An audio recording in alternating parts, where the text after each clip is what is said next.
We were a good group, a tight group, they would call it. All It's a wall hanging, yeah, it's kind of cute. Larger painting that I did from my grandfather's photo. Right? Appreciate that. I like sharing what I know with other people.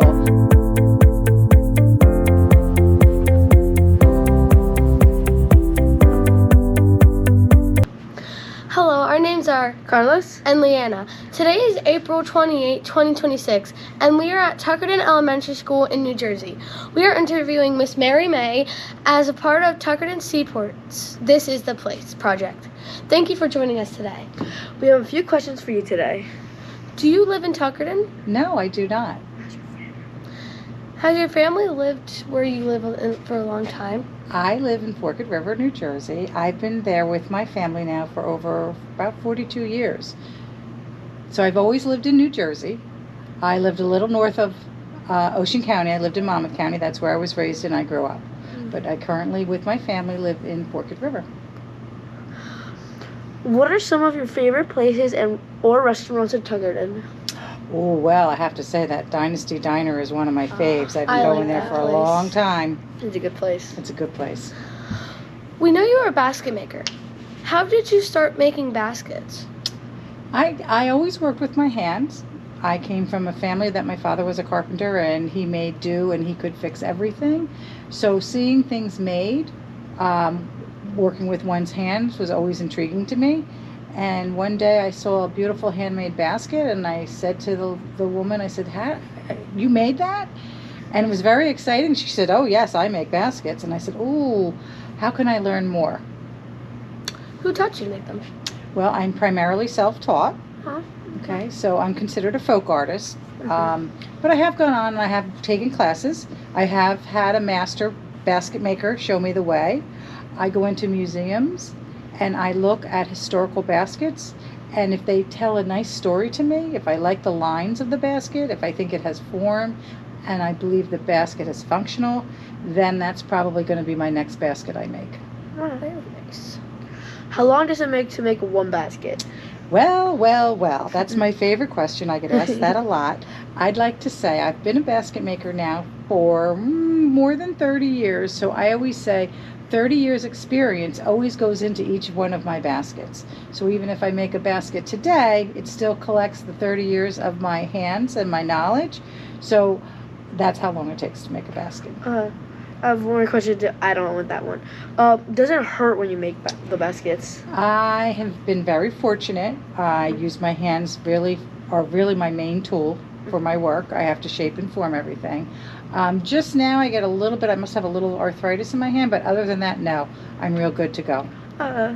What materials do you use to make baskets? Well, in New Jersey, primarily they were out of white oak, but and I have processed some white oak trees. However, today I use mostly a purchased material called reed. Very nice. Where do you get the materials? They are a purchased material. Just all purchase. Do you sell baskets? I do. Uh-huh. I sell lots and lots of baskets. I probably average selling about 100 to 150 baskets a year. Where do you sell the baskets? Well, I sell them at the Tuckerton Seaport. I also have people just call me on the phone and commission a basket. They want a special order, a special color, a special size.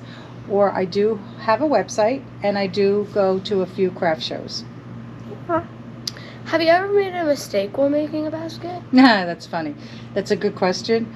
I like to call them design changes. So will I go back and take the basket entirely apart to reform the material? Not always. A lot of times I'll just let it go and accept it because it's by my hands. And if there's a little oops, it's not so bad. What's the biggest mistake you've ever made while making a basket? Well, there's a certain pattern I use. Most of my New Jersey baskets have a over one, under one pattern.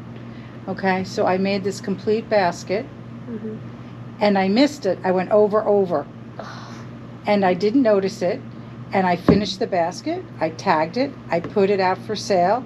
a customer came by and said, "Oh, what a beautiful basket. I think I'll take this one." And I said, "Thank you." And all of a sudden, and I didn't mean to do this, I went, "Oh!" And she goes, "Why? What's the matter?" And I was like, "Nothing. It's okay." And I noticed very center of that basket was an over 3. And I thought I should let it go because she selected that basket, and I didn't, question her why. Does living in Tuckerton influence your basket making? Does living in Tuckerton / Forked River really Yeah. influence my basket making? And I will say yes, because I make baskets that were used here by the baymen, by the farmers, by the locals. Okay, so I go into the local historical societies, and I do find baskets that I like the shape and the design. The fisherman had a great basket called a poundfish basket that I make. I must make 20 of them a year. So yes, the area does influence my work a lot. Is there anything else you would like to tell us about making baskets in the process? Baskets and I have grown up together. I love making baskets. I can't wait to make my next basket. People often ask me, "What is your favorite basket that you make?" More than likely, it's the one I'm working on. So because I can only make one basket at a time, each one of them is very special to me, and I make sure I take my pride and my accuracy, and I really do try to make them look perfect, which is funny because I'm not a factory, right? I can't produce, but yet when you look at my work, I feel like it's pretty precise. I have one more question for you. How many baskets do you think you make a year? Between, I would say, 100 to 150, and I also do a lot of sharing, meaning that I take my baskets and I'll show people how to make baskets.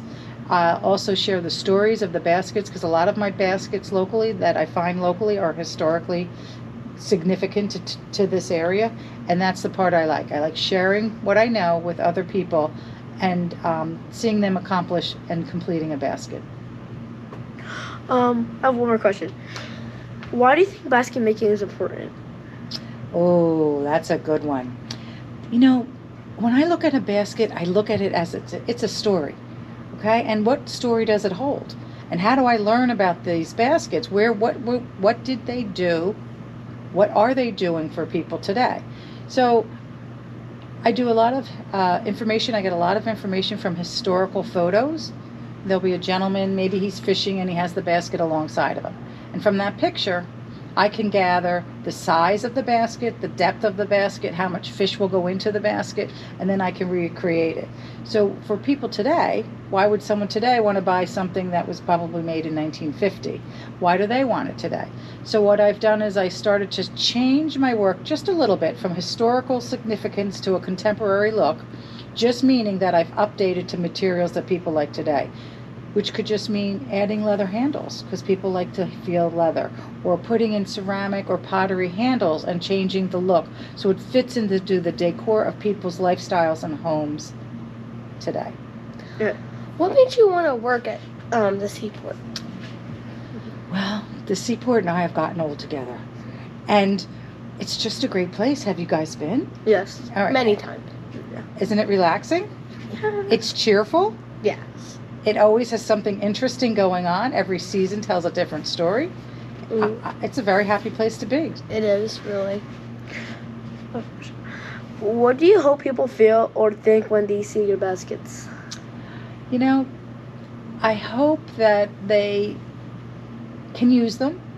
I feel that baskets today really are reusable and reusable and reusable. The baskets that I make, the strength and the quality that I put into my work, those baskets will be here long after me. So they could actually be handed down to another person. So it's that beautiful piece that you can have sitting in the corner or hanging on your wall or collecting wood by the fire or going to the farmer's market or going out to the yard to pick your tomatoes. It's very multifunctional, but yet it is beautiful. Well, those are all the questions. Thank you for meeting with us today. It was really nice getting to know you and hear more about your connection with Tuckerton, New Jersey. Thank you so much. I'm Welcome. glad I was invited. Welcome.